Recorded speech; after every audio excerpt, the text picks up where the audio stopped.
Welcome back to FITV, and here, right in the middle of Hall 6, is the giant USA Pavilion. So many stands showcasing the best of produce that exists in North America, and one of those stands belongs to the Almond Board of California. And this is Dariella Rofe-Rakind, who is the director of the European arm of the Almond Board of California. Nice to meet you, Dariella.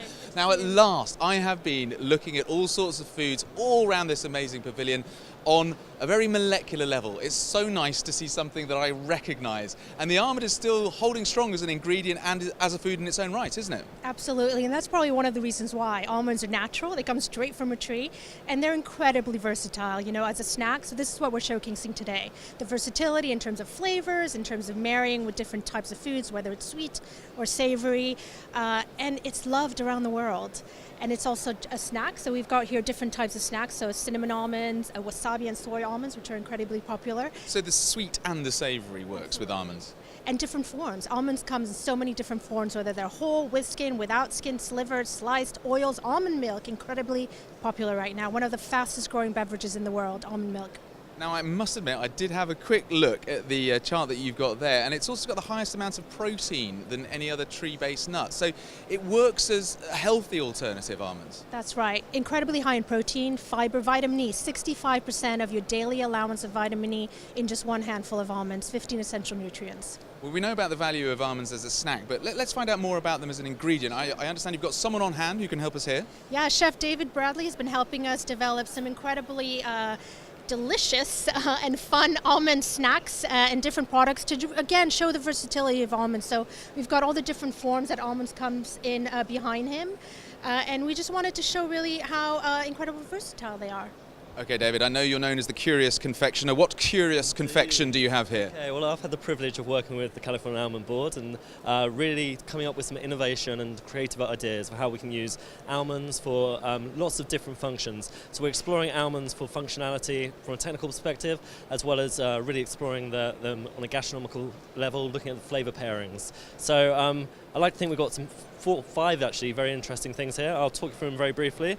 We have in the top corner here, this is a firm favourite of everyone on the stand actually.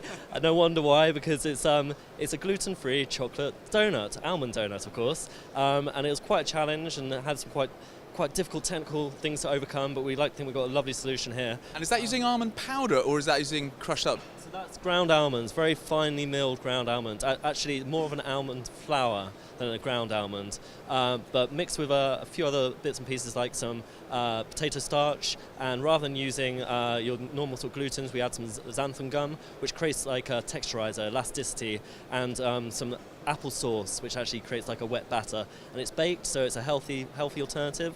And we've done a lovely amaretto glaze actually, so it's like a cheeky little nod to those lovely flavour pairings, and lovely served with a bit of custard, and actually we've been serving them with amaretto soaked rehydrated cherries. You've been enjoying your research, haven't you? I can tell. I have, yeah, it's been great fun. What about this one here then? This Okay. is perhaps a more obvious use for almonds. Yeah, potentially. We call this our chocolate honey roasted almond butterball, and it's akin to a truffle.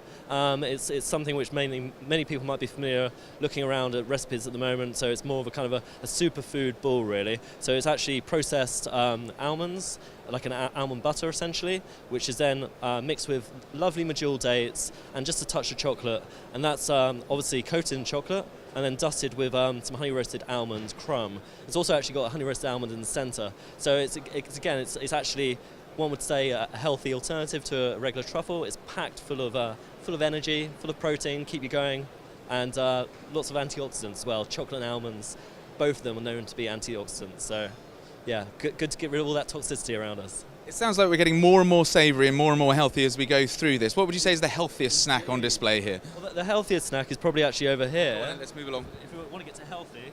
Whoa, look at this. What's this then? So this, believe it or not, is an almond cheese, and when I say cheese, I don't mean dairy. It's essentially just almonds. So this is kind of people who are familiar with vegan cheeses and raw living. This is something which has been going around for some time. Maybe sort of hasn't really crossed over to mainstream.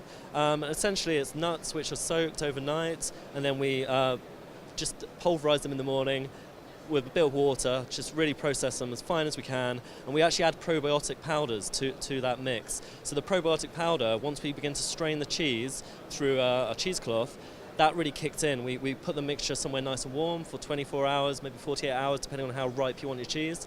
And that probiotic powder actually starts creating a culture. So it begins to preserve it, akin to a regular cheese. And of course, then it becomes a functional food as well. So really, this proves the versatility of the almonds, because suddenly we've created something which is good for gut health. It creates like a nice safe bacterial environment in the gut. So I was going to ask you about the versatility of almonds and whether you're surprised by it, but clearly not. By through your work with the Almond Board of California, you've seen what it's like from soup to nuts, as it were. Of course. I mean, me on my own personal food journey, I guess I have fond memories of almonds as a child, and I think first memories, obviously it's kind of nostalgic because it's linked with Christmas, and I remember almonds, and we have this served just here actually, which it's almost like the top of this is almost like a Florentine, and that was kind of my first memories of almonds. And it's a classic pairing as well, because we have the nuts with some candied orange in there, and that's actually on a shortbread biscuit base, and the shortbread biscuit's got loads of ground almonds in it. And that's kind of my first memories of almonds. And then, as the journey goes on, I end up at this probiotic cheese. And so for me, it's been a lovely journey, a lovely inquiry, and it's my life is an inquiry into food. So this is a joy to work on. David, it's lovely to meet you. David Bradley there, the Curious Confectioner, and my thanks before him to Dariella for introducing us to this piece. If you want to come along here to the USA Pavilion, find the Almond Board of California stand, you can get some hands on some lovely, lovely snacking nuts and chat to the lovely people here.